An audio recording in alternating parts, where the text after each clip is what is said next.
D'elle, notre mémoire retient ses combats pour les femmes, pour l'Europe, contre l'antisémitisme, son chignon impeccable et ses tailleurs stricts. Avec votre livre, Sarah Briand, bonjour. Bonjour. Nous découvrons aussi le jardin secret de Simone Veil. Simone, éternelle rebelle, c'est le titre de cette biographie, où les deux visages d'une icône, la femme politique, charismatique, populaire, et puis cette femme amoureuse, cette mère aimante, cette jeune fille aussi très tôt touchée par la tragédie, pour paraphraser Jean d'Ormesson qui lui a rendu hommage lorsqu'elle est entrée à l'Académie française. Son histoire commence comme un conte de fées avant de se fracasser sur le cauchemar de la déportation.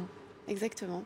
Et c'est ce que j'ai essayé de montrer, de montrer que derrière cette femme que tout le monde connaît, qu'on voit à travers des images d'archives, qui, comme vous le disiez, a un chignon impeccable et toujours en tailleur, eh bien, j'ai essayé de voir un petit peu ce qu'il y avait au-delà de cette apparence et de cette carapace qu'elle s'est toujours efforcée de se forger, de garder, et de la montrer un petit peu aussi à travers le regard en fait de sa famille, de ses proches, de ses anciens collaborateurs, des gens qui quelquefois n'avaient jamais parlé et qui m'ont montré une femme un peu plus humaine justement et un petit peu différente et qui a su garder ses blessures pour elle.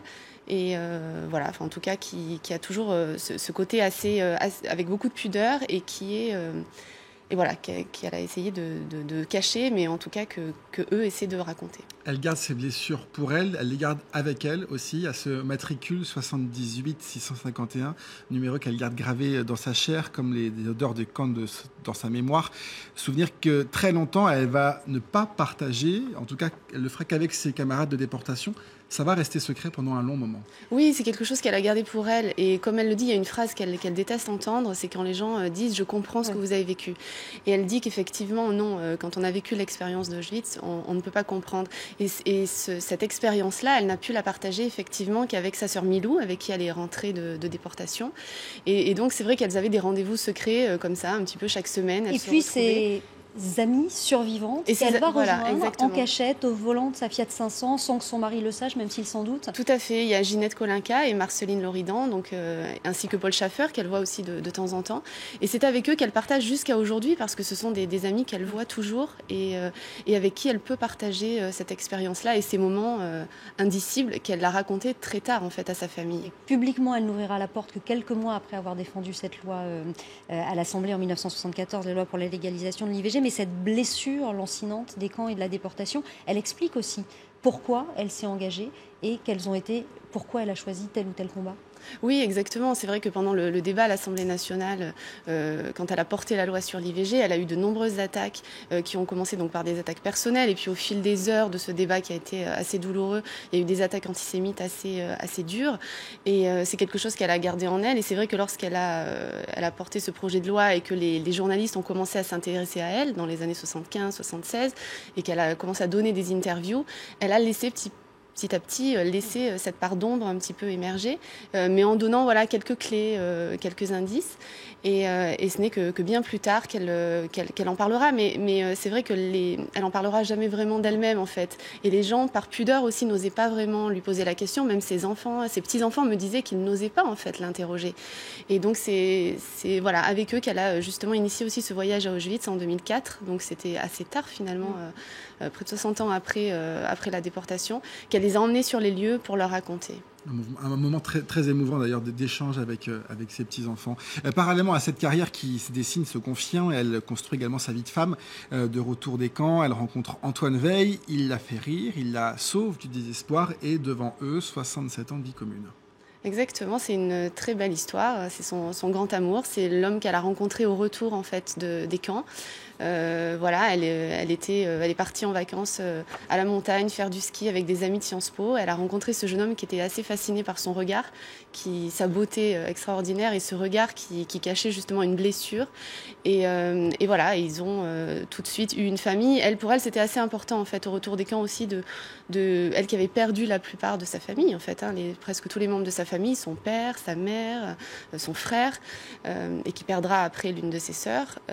Donc c'était important pour elle de se constituer une famille, en fait, de reconstituer ce qu'elle avait perdu. Et c'est avec lui qu'elle a partagé beaucoup de choses. Et c'est quelqu'un qui, lui, aurait pu, justement, était destiné à une carrière politique. Celui des deux qui, au départ, était destiné à la politique. Et alors qu'elle était mère au foyer au départ. Et il a réussi à la laisser passer, en fait, et à l'aider aussi dans ses combats politiques. Ça a été son plus proche conseiller. Ils ont partagé énormément de choses ensemble. Il a quand même fallu qu'elle se batte, qu'elle lui impose son féminisme, qu'elle lui impose son peu de soucis, des convenances. Finalement, on pouvait peut-être des deux la voir comme la plus conservatrice. C'est pas du tout le cas. Oui, exactement. C'est vrai qu'elle a rencontré quelqu'un qui était un petit peu finalement comme son père avait agi avec sa mère, c'est-à-dire que il la soutenait, mais il souhaitait surtout qu'elle reste peut-être mère au foyer, qu'elle s'occupe des enfants, etc. Et elle avait toujours cette pensée, ce que lui avait dit sa mère, d'être indépendante, de travailler financièrement, parce que c'est ce que sa mère n'avait pas fait. Sa mère était vouée à une brillante carrière de chimiste, elle avait fait des études, et finalement elle avait tout arrêté pour travailler un petit peu, en tout cas laisser passer les ambitions de son mari. Et Simone Veil, et quand elle est mère au foyer, elle souhaite à un moment donné ne pas oublier ce que sa mère lui a dit, donc c'est-à-dire reprendre ses études, travailler, devenir magistrate. Alors c'est vrai qu'il y a un petit compromis parce qu'elle souhaite devenir avocate et Antoine ne le souhaite pas. Donc ils trouvent un compromis et elle sera magistrate et voilà, sa carrière démarrera plus tard. On va regarder cette photo, un instant, celle qui est en couverture de votre livre. Elle renvoie une douceur que l'on n'en connaissait peut-être pas à Simone Veil. Oui, c'est vrai qu'elle a ce chignon, comme on la voit sur les images d'archives, le tailleur. Elle a un petit peu d'effet et elle sourit surtout. Oui. Donc voilà, et puis elle a un regard franc. Et c'est une photo qui date là de justement 74, juste après la loi sur l'IVG. Donc c'est le moment où elle est populaire et elle est la femme la plus populaire de France. En 2013, Simone Veil s'est totalement retirée de la vie publique. Aujourd'hui, elle ne répond plus à aucune sollicitation. Et pourtant, ses engagements, ils sont d'actualité aujourd'hui. C'était une Européenne convaincue. L'Europe, disait-elle, doit être un rempart contre la barbarie.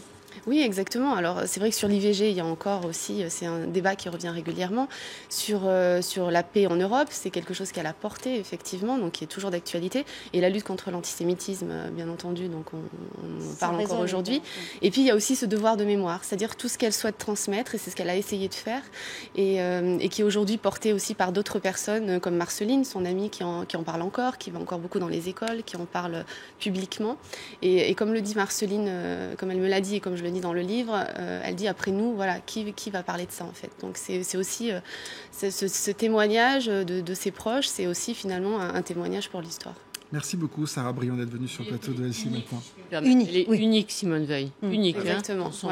Vraiment, il y a personne d'autre et il n'y aura plus personne qui lui ressemblera ou qui peut lui ressembler. Et c'est peut-être pour ça qu'elle est encore aujourd'hui la personnalité préférée des Français, en tout cas la première femme sur le podium des personnalités préférées. Simone, éternelle rebelle et immortelle d'ailleurs aujourd'hui, titre donc de votre ouvrage aux éditions Fayard. Merci beaucoup Sarah Briand d'être venue ce matin.